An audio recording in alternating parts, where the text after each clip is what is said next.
오늘도 주님의 속에 오신 여러분들을 축복합니다. 주의 영광을 위해 구하라 하는 제목으로 함께 은혜를 나눕니다. 사무엘상 14장 24절 이날에 이스라엘 백성들이 피곤하였으니 이는 사울이 백성에게 맹세시켜 경계하여 이르기를 저녁 곧 내가 내 원수에게 보복하는 데까지 아무 음식물이든지 먹는 사람은 저주를 받을지어다 하였습니다. 그러므로 모든 백성이 음식물을 맛보지 못하고 이스라엘은 전쟁 속에 있습니다. 그런데 사울이 이 욕심이 지나쳤던 것이죠. 원수에게 보복하는 데까지 적들을 다 물리칠 때까지 어떤 음식물이든지 먹는 사람은 저주를 받을지어다. 음식도 먹지 말고 전쟁에 집중하라는 것이죠. 자, 이 명령은 잘못된 명령입니다. 병사들이 충분히 먹고 건강한 속에서 전쟁을 하는 것이 맞지요. 근데 승리하기 위해서 먹는 것도 절제하고 먹을 시간도 없이 계속 전쟁을 하는 것은 지나친 욕심입니다. 사울의 명령이 지나친 욕심에 근거한 잘못된 명령이지요. 그날의 백성이 mik바스에서부터 아엘론에 이르기까지 블레셋 사람들을 쳤으므로 그들이 심히 피곤하였다. 먹지 않고 계속 전쟁했기 때문에 얼마나 피곤했겠습니까?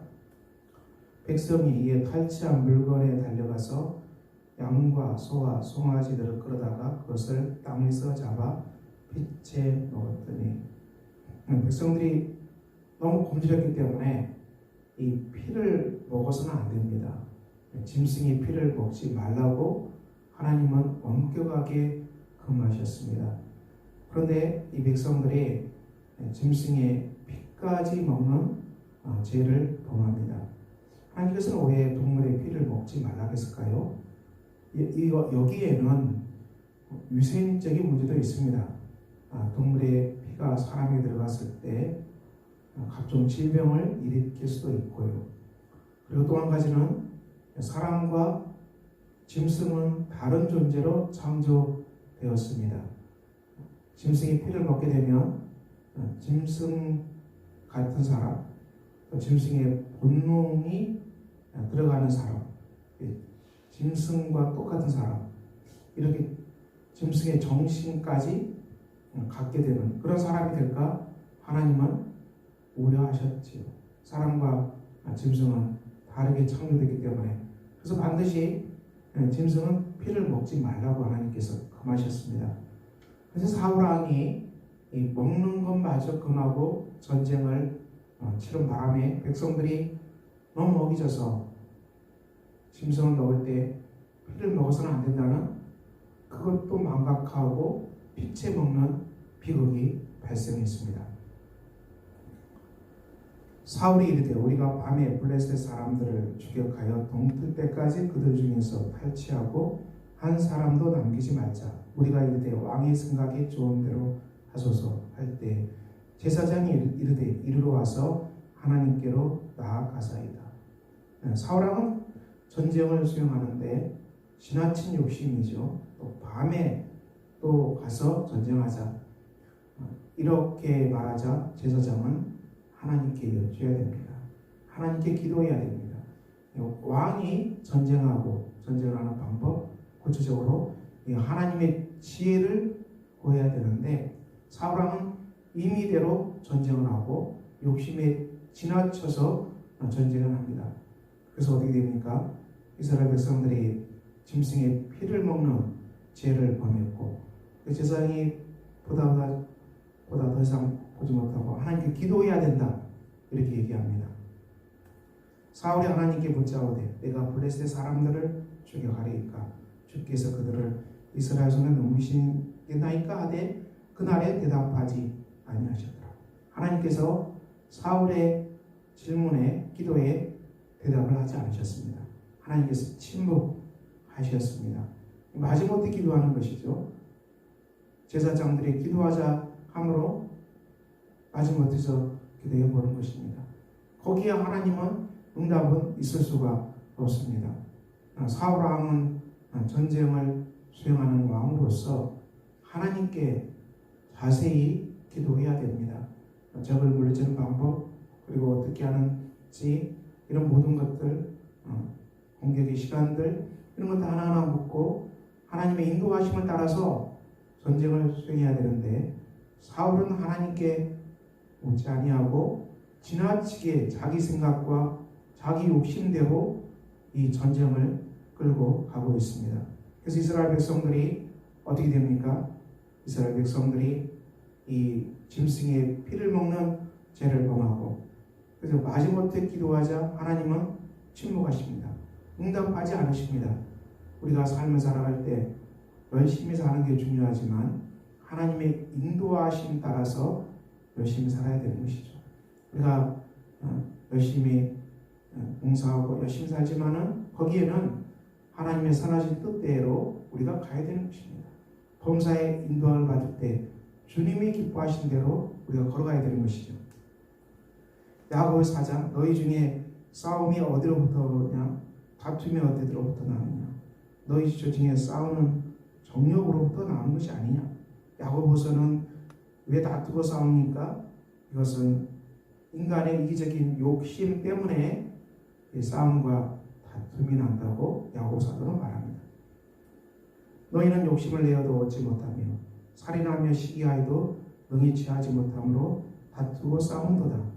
너희가 얻지 못하면 구하지 아니하기 때문이요, 구해도 받지 못하면 정욕으로 쓰려고 잘못 구하기 때문이다. 너희가 얻지 못하면 기도하지 않았기 때문입니다. 그리고 기도해도 받지 못하는 것은 왜 그렇습니까? 정욕으로 쓰려고 잘못 구하기 때문이라는 것이죠. 기도의 중심은 중요합니다. 우리가 기도하는 것 중요하죠. 그렇지만 우리가 왜 구하느냐도 훨씬 중요합니다. 우리가 주님의 영광을 위해서 구하고 하나님의 나라를 위해서 우리가 기도하는 것입니다. 우리 삶의 목적은 하나님의 영광이죠. 우리가 살아도 주님을 위해 살겠습니다. 우리가 죽어도 주님을 위해 살겠습니다. 이 중심 소망을 가지고 우리가 하나님께 기도해야 됩니다. 우리 삶의 범사가 잘 되기를 소망합니다.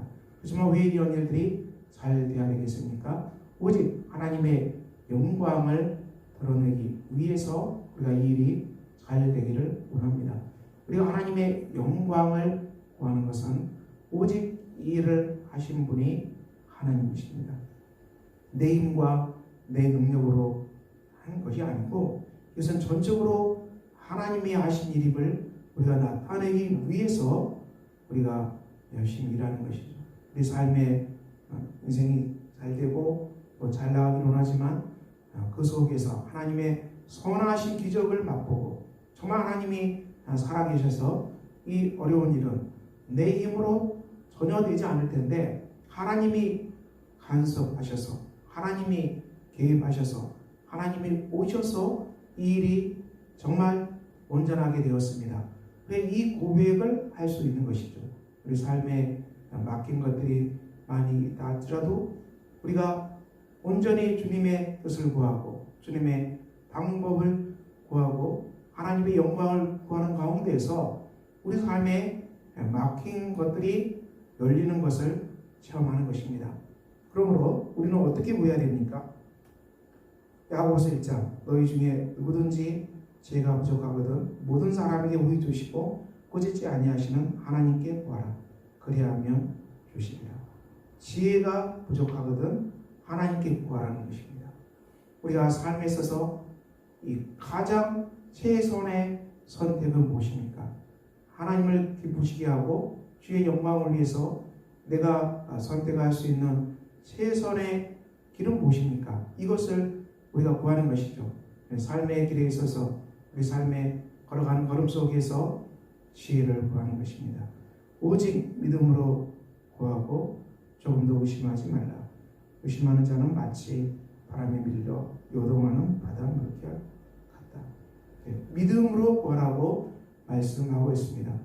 우리가 삶에서 오직 하나님의 영광을 위해서 구하고 오직 믿음으로 구할 때 많이 거기에는 하나님의 선한 역사가 펼쳐지게 될 것입니다. 사랑하는 성도 여러분, 우리가 오늘 또 일터에서 또 가정에서 열심히 살아갑니다. 하지만 우리가 살아가는 삶의 목적이 무엇이겠습니까? 우리가 살아도 주님을 위해서 살겠습니다. 죽어도 주님을 위해 살아가겠습니다.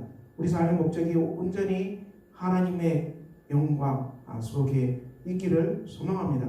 그래서 우리가 범사에 결정할 때 하나하나 우리가 하나님의 뜻을 물읍시다. 인생의 중요한 결정을 할 때마다 하나님의 뜻을 물읍시다. 하나님께서 정말 내가 이렇게 가는 것을 기뻐하시는지 우리 하나님께 물읍시다. 그리고 정말 중요한 결정을 할 때 이렇게 하는 것이 하나님의 나라를 위해서 하나님의 영광을 위해서 맞는 것인지를 구합시다.